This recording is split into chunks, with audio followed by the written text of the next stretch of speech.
O presidente Jair Bolsonaro disse que é um absurdo a condenação de policiais por excesso em serviço. Ele comentou que há muito inocente preso no presídio da Polícia Militar em Benfica, no Rio de Janeiro. A declaração foi dada hoje durante a solenidade no Palácio do Planalto para o lançamento da campanha publicitária do pacote anticrime. O presidente também falou sobre o chamado auto de resistência, as mortes em decorrência de ação policial. Para o presidente, autos de resistência são um sinal de que o policial trabalha e faz sua parte. Temos aqui um trecho da fala do presidente. Muitas vezes a gente vê que um policial militar, que é mais conhecido, se é alçado por uma função e vem a imprensa dizer ele tem 20 auto de resistência, tinha que ter 50. É sinal que ele trabalha, que ele faz sua parte e que não morreu. Ou queria que nós providenciássemos um emprego para a viúva.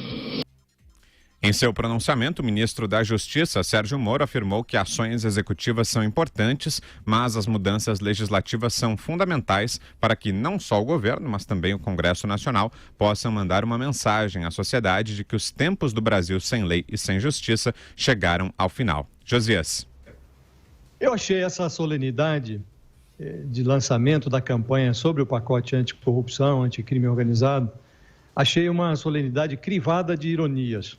A primeira ironia é que o governo tenta esboçar o futuro do combate ao crime numa hora em que o Supremo se ocupa de desfazer sentenças passadas. Ao discursar, o Bolsonaro privilegiou na sua fala a segurança pública com essas frases, a meu ver, absurdas, e não tratou praticamente de corrupção.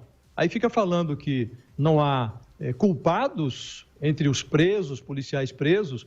Eu acho que você não pode fazer esse tipo de generalização, estimular policial que mata e não dar um exemplo. Olha, tem um sujeito aqui que foi julgado aqui injustamente, condenado injustamente, está aqui o caso específico. Não, generaliza tudo, parece que só tem inocentes atrás das grades, quando sabemos todos que o Rio de Janeiro é pródigo em milicianos, em PMs desonestos. Quer dizer, quem está na cadeia há de ter passado por um julgamento e não é o presidente com a sua língua que vai absolver quem está lá dentro. E o Sérgio Moro, sem desprezar o tema da violência, ele deu ênfase à necessidade de combater, aprimorar o combate à corrupção.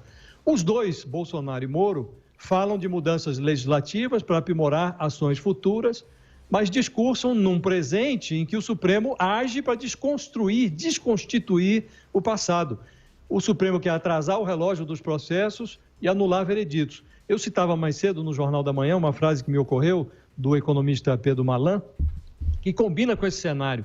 O Malan dizia que no Brasil até o passado é incerto. Então a decisão do Supremo de recontar a história do passado transforma em conversa fiada esses planos do Sérgio Moro de endurecer punições futuras, sobretudo quando você observa que o chefe dele, que estava do lado dele nessa solenidade, é um presidente da República cujo filho, Flávio Bolsonaro, foi super blindado por duas liminares do Supremo, uma do Dias Toffoli e outra do Gilmar Mendes, liminares que suspenderam processos em que esse primeiro filho é investigado por suspeita de peculato e lavagem de dinheiro. Num cenário assim, o presidente tende a se aliar ao bloco de culpados e cúmplices do Congresso que quer desligar as investigações da tomada. E para viabilizar o seu pacote, mais do que campanhas promocionais, o Moro teria que dialogar com gente que merece interrogatório, não negociação, lá no Congresso. Então é difícil ser otimista num cenário assim, em que o próprio ministro hoje tem a sua atuação como juiz sob questionamento, difícil ser otimista sobre o futuro do combate à corrupção no Brasil. Constantino.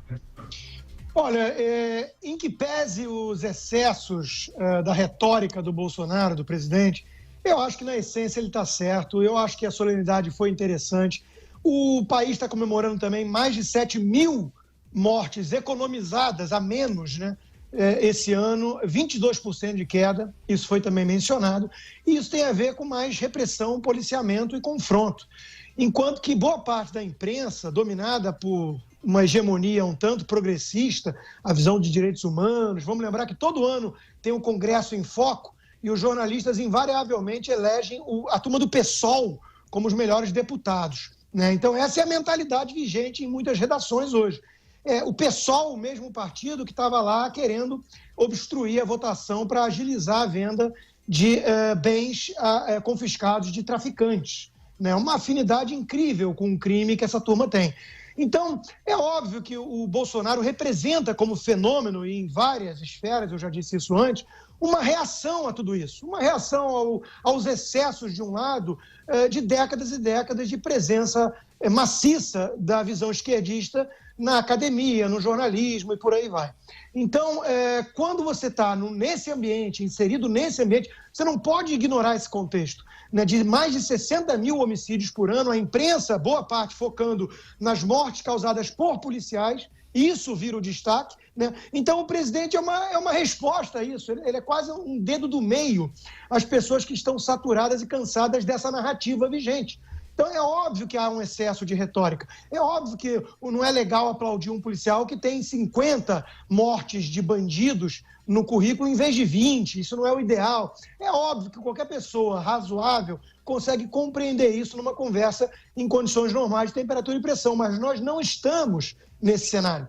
Nós estamos num cenário onde o foco é todo distorcido por uma mentalidade progressista, uma mentalidade que sim trata boa parte da bandidagem, dos criminosos, traficantes e tudo mais, como vítimas da sociedade. Essa é a narrativa. E o policial como parte de uma instituição sistematicamente fascista, assassina e tudo mais. Então, diante desse quadro que sequer é tão badalada assim a notícia de uma queda de 22% em homicídios, menos de 7 mil pessoas a menos mortas esse ano até agora do que o mesmo período do ano passado, e vira notícia casos mais sensacionalistas para poder condenar de alguma forma a polícia como instituição. Então, é uma resposta a isso que a fala do presidente vem ao encontro, vem atender a esse anseio popular, que é um anseio legítimo.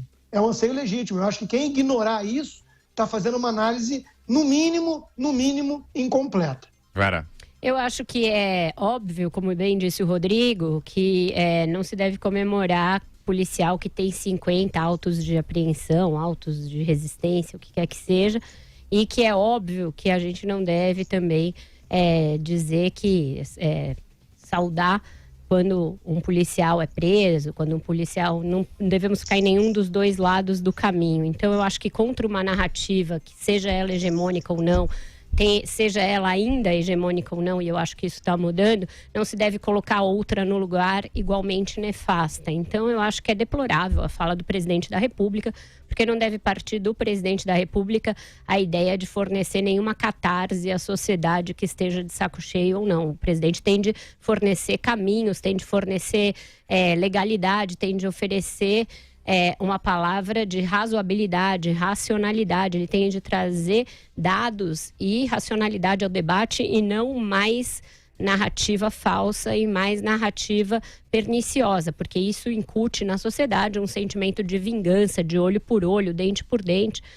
Um estado aí de talião que a gente não quer ver implantado num país que pretendemos que seja civilizado. Então, acho que o presidente usa uma solenidade que é para fazer a defesa de um pacote de leis para pregar o desafio às leis e danem-se as leis, e se a gente infringir as leis desde que seja do nosso lado, tá tudo bem. E é engraçado que isso seja feito, né, que a gente lembre até uma associação que pode existir, que eu acho que existe mesmo, de alguns partidos da esquerda com o tráfico, com o crime no Rio, no mesmo dia em que circulam fotos do presidente com milicianos aí, né, e que se investiga, se aprofunda a investigação da participação da milícia do Rio de Janeiro no assassinato, por exemplo, da vereadora Marielle Franco. Então, o buraco nessa questão de criminalidade, de segurança, direita e esquerda envolvidas com o crime é bem mais embaixo e bem mais profundo. Josias. Só rapidamente queria enfatizar o seguinte: a um presidente cabe dar exemplos, né? Eu acho que, evidentemente, não se deve desprestigiar a polícia. Você deve prestigiar a boa polícia e deve ter o objetivo frequente de preparar essa polícia para lidar com uma bandidagem que hoje está cada vez mais bem armada. Então, você precisa ter inteligência e treinamento. Não dá para ficar jogando policiais garotos no meio da favela, em tiroteios, estimulando esses personagens a saírem atirando a esmo, que eles vão morrer e vão matar gente inocente. E aí você enaltecer quem tem mais autos de infração, quem matou mais, é um gesto de irresponsabilidade. E o que me preocupa mais são dois fatores. Primeiro, o presidente não realçar o combate à corrupção. Quando se enfatiza, quando o noticiário mostra os calcanhares de vidro da família Bolsonaro. Em segundo lugar, o presidente já anunciou que vai editar no final do ano um indulto para policiais. Então, se ele tem como parâmetro essa baliza de que se matou 20, devia ter matado 50, é preciso ver quem ele vai soltar. Então, o meu receio é de que ele dê mau exemplo. Polícia não é milícia.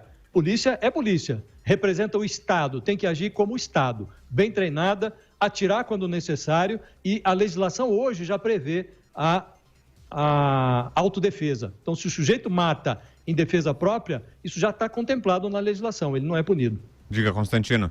Não, eu no mundo ideal também gostaria de um presidente, um estadista republicano, com uma mensagem mais técnica e ponderada. Mas o meu ponto é o seguinte, o Bolsonaro é muito mais sintoma do que causa dessa situação.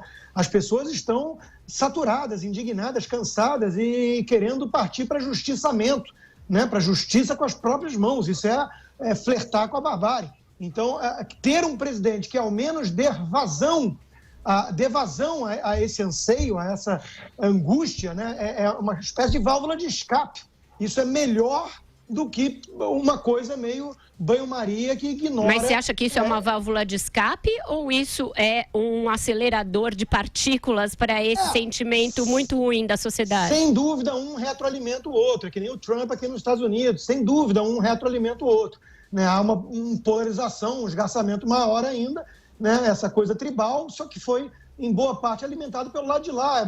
Minha tese é essa: se não entendermos que isso é uma reação, em boa parte, legítima, nós vamos tratar essa massa de apoiadores dessa questão, não estou falando do governo em geral, essa coisa de bolsonarista, no matter what, né? Não importa o que ele diga ou faça. Estou falando em relação, por exemplo, à agenda de combate, endurecimento de combate com criminoso, com vagabundo, com fuzil em favela. Né? Se não mudar o tom, não mudar a postura, eu temo que vai ser ainda pior a reação do povo. Então é uma demanda legítima esse tipo de reação. E para não ficarmos só em guerra de narrativas, vamos aos fatos. 22% de queda só esse ano. 7 mil pessoas a menos morreram por conta do endurecimento, sem dúvida, maior da polícia, inclusive aumentando, infelizmente, aí sim, a quantidade de policiais mortos.